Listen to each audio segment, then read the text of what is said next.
आज के दिन ही क्यों मनाया जाता है, तब हमें थोड़ा सा पीछे जाना होगा।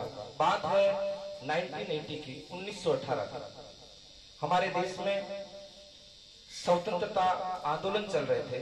गांधी जी अफ्रीका से आए थे 1915 में, और जब वो स्वतंत्रता का आंदोलन चल रहा था, उसी दौरान आप सब जानते हैं चंपारण किसान आंदोलन था।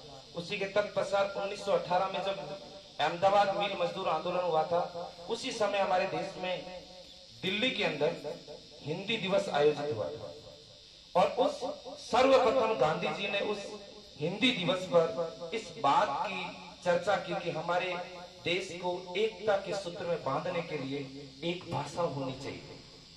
अगर समृद्ध भाषा होगी, हम सबकी एक भाषा होगी, तो हमारे विचार मिलेंगे, और विचार मिलेंगे तो आने वाले समय में इस स्वतंत्रता के आंदोलन में हम जान फूंक सकेंगे, एक सूत्रता में बन सकेंगे। तो सर्वप्रथम उन्होंने इस बात पर चर्चा की।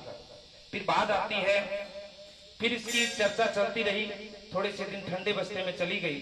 स्वतंत्रता का आंदोलन था, हम अंग्रेजों के उस गुलामी की बेड़ियों में जकड़े हुए थे, हम स्वयं कोई निर्णय नहीं ले सकते थे। उसी दौरान हमने 14 सितंबर को ही ये क्यों मनाया जाता है, वो है एक व्यवहार्य राजेंद्र सिंह जी, हमारे बहुत बड़े साहित्यकार थे हिंदुस्तान के।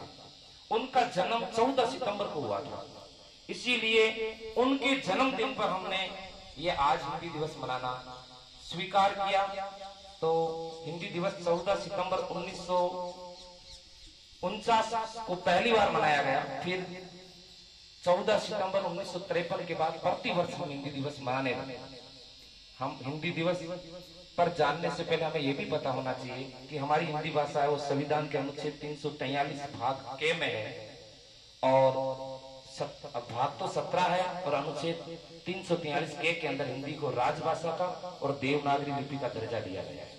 मातृभाषा भी हिंदी नहीं है, जबकि ये भाषा देश के सभी राज्यों की अलग अलग भाषा नहीं होकर देश की एक संगठित भाषा होगी तो देश खड़ा होगा। मुझे 4-5 पंक्तियां याद आ जाती है। हिंदी क्या है, हिंदी में क्या क्या लिख दिया है, मैं थोड़ा सा समय लूंगा। मैं बताना चाहूंगा, कबीरदास जी कहते हैं कि अलग अलग पंथ को किस तरीके से दिशा निर्देश करते हैं। वो हिंदुओं को कहते हैं कि पाहन पूजे हरि मिले तो मैं पूजूं पहाड़, कि पाहन पूजे हरि मिले तो मैं पूजूं पहाड़, ताते ये चाकी भली पीस खाए संसार। हिंदी में संदेश देते हैं कि पहाड़ को पूजने से हरि मिलते हैं तो मैं पहाड़ को पूजूं, इससे तो अच्छी चाकी है जिसे संसार पीस कर खाता है।